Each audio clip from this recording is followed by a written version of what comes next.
జలుబు తలనొప్పి ఒళ్ళనొప్పుల నుండి తక్షణ ఉపశమనం. శాస్త్రి బామ్ మీ కుటుంబ ఆరోగ్య రక్ష. తెలంగాణ వ్యాప్తంగా గ్రామ సభలు కొనసాగుతున్నాయి. ప్రభుత్వం ఏదైతే ప్రతిష్టాత్మకంగా తీసుకుందో 4 పథకాలు, రేషన్ కార్డులు కానీ, ఇందిరమ్మ ఇండ్లు కానీ, ఇందిరమ్మ ఆత్మీయ భరోసా, రైతు భరోసా, ఈ 4 పథకాలకు సంబంధించి కూడా గ్రామ సభలు నిర్వహిస్తున్నారు. ఇవాళ నుంచి కూడా 4 రోజుల పాటు 24వ తారీఖు వరకు కూడా గ్రామ సభలు నిర్వహిస్తున్నారని చెప్పవచ్చు. ఇప్పటికే 4 రోజుల పాటు ఆ అధికారులు 16 నుంచి 20 వరకు సర్వే చేయడం జరిగింది.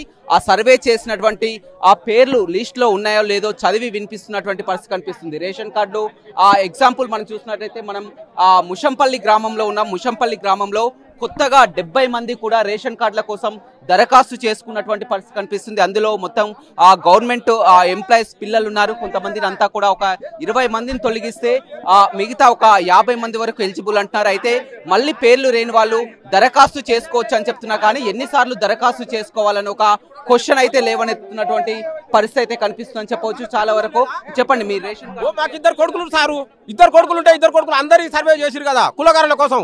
చేసినప్పుడు మరి ఇల్లైనా కానీ మరి మా కొడుకుల పేర్లు కూడా రాయాలిగా, రేషన్ కార్డు కోసం రాయలేదు. ఎక్కడెక్కడో నల్గొండలో హైదరాబాద్ ఉన్న వాళ్ళ పేర్లు ఎవరు రాసిరు, మా రాయలేదు. చూడు మరిగా మేము ఏం చేయాలి, ఎవరి మీద చర్య తీసుకోవాలి? మేము మళ్ళీ దరఖాస్తు చేసుకోమంటున్నారు. మళ్ళీ దరఖాస్తు చేసుకుంటే మరి రావట్లేవు అని అంటారు. మళ్ళీ తర్వాత ఎప్పుడు వస్తాయో మళ్ళీ తెలియదు కదా. ఇప్పుడు వచ్చిన పేరు అప్పుడు ఉండదు.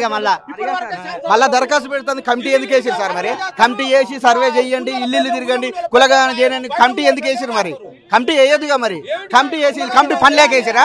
జీతాలు ఇచ్చి కమిటీలు ఏమిటికి ఇచ్చింది కమిటీ? ఇప్పుడు దానికోసం అయితే ఒక కమిటీ వేసిందిగా. ఆ కమిటీ వాళ్ళు చేయాలిగా.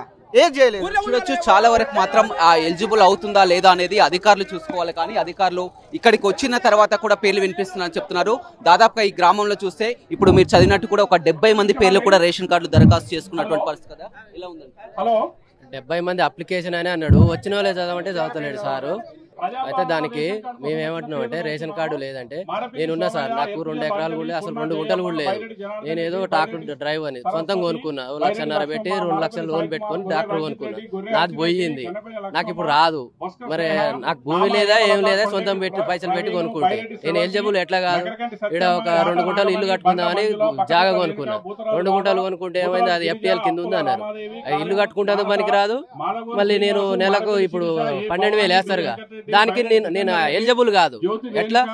చాలా వరకు అభ్యంతరాలు వ్యక్తమవుతున్నటువంటి పరిస్థితి అయితే కనిపిస్తుందని చెప్పవచ్చు. మనం చూడొచ్చు ఆ గ్రామ సభలు గ్రామస్తులంతా కూడా వచ్చి ఎక్కడికక్కడ ఒక పండగ వాతావరణంలో గ్రామ సభలు అయితే నిర్వహిస్తున్నారు. కానీ గతంలో ఇక్కడ వచ్చినటువంటి పేర్లు చాలా వరకు లేదని చెప్తున్నారు. అదేవిధంగా ఏదైతే ఉపాధి హామీ పథకం మేము పనికి వెళ్ళాము, భూమి లేని వాళ్ళం ఉపాధి హామీ పనిలో గతంలో కూడా పాల్గొనడం జరిగింది. కానీ ఉపాధి హామీ పనికి వెళ్ళినా కానీ తమ పేర్లు రాలేదు. మేము భూమి లేని వాళ్ళం, ఖచ్చితంగా ఇందిరమ్మ ఆత్మీయ భరోసా తమకు కూడా రావాలి, మేమంతా కూడా గతంలో పనిచేసిన వారమని చెప్తున్నారు. అదేవిధంగా ఎక్కువగా మహిళలు కూడా మొత్తం చూస్తూ వారంతా కూడా ఇందిరమ్మ ఇండ్ల కోసం, రేషన్ కార్డుల కోసం దరఖాస్తు చేసుకున్న వారు తమ పేర్లు ఉన్నావా లేవా అని కూడా ఎదురు చూస్తున్నటువంటి పరిస్థితి అయితే కనిపిస్తుంది. చాలా వరకు మాత్రం అభ్యంతరాలు వ్యక్తం అవుతున్నాయి. గ్రామంలో మొన్ననే ఏదైతే ఉందో సమగ్ర కుటుంబ సర్వే కూడా చేయడం జరిగింది. పేర్లు రాసుకొని వెళ్ళడం జరిగింది. కానీ తమ పేర్లు రాలేదు. ఎక్కడెక్కడో ఇక్కడ లేని వాళ్ళ పేర్లు వచ్చాయి. కానీ గ్రామంలో చాలా వరకు మేమున్నా కానీ తమ పేర్లు రాలేదని ఒక అభ్యంతరాలు వ్యక్తమవుతున్నాయి. అధికారులు మాత్రం దీన్ని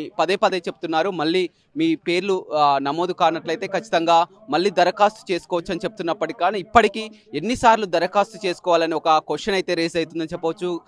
ప్రజాపాలనలో దరఖాస్తు చేసుకున్నాం, కుటుంబ సమగ్ర సర్వేలో కూడా పేర్లు ఇవ్వడం జరిగింది, మీ సేవలో కూడా అప్లై చేసుకోవడం జరిగింది. ఇన్నిసార్లు దరఖాస్తు చేసుకున్న పేరు రాలేదు, మళ్ళీ దరఖాస్తు చేసుకో అంటున్నారు. ఎలిజిబుల్ ఉండి కూడా అన్ని అర్హతలు ఉన్న వారి పేర్లు లేవు. కానీ ఇక్కడ వేరే బయట ఉన్న వాళ్ళ పేర్లు వస్తున్నాయన్నటువంటి విమర్శలు అయితే వస్తున్నాయి. అధికారులు మాత్రం ఎక్కడికక్కడ ఉదయం నుంచే కూడా ఒక ప్రతిష్టాత్మకంగా తీసుకొని 4 రోజుల పాటు గ్రామ సభలు నిర్వహిస్తున్నారు. మళ్ళీ ఎవరైతే పేర్లు లేదో వారి పేర్లు అప్లికేషన్లు ఇచ్చి కూడా రాసిస్తున్నటువంటి పరిస్థితి అయితే ఆ గ్రామ సభలలో కనపడుతుంది. Vote studio. మరిన్ని వీడియోస్ కోసం ఛానల్ ని సబ్స్క్రైబ్ చేయండి. లేటెస్ట్ అప్డేట్స్ కోసం వాట్సాప్ ఛానల్ ని ఫాలో అవ్వండి. ఆ లింక్ డిస్క్రిప్షన్ లో ఉంది.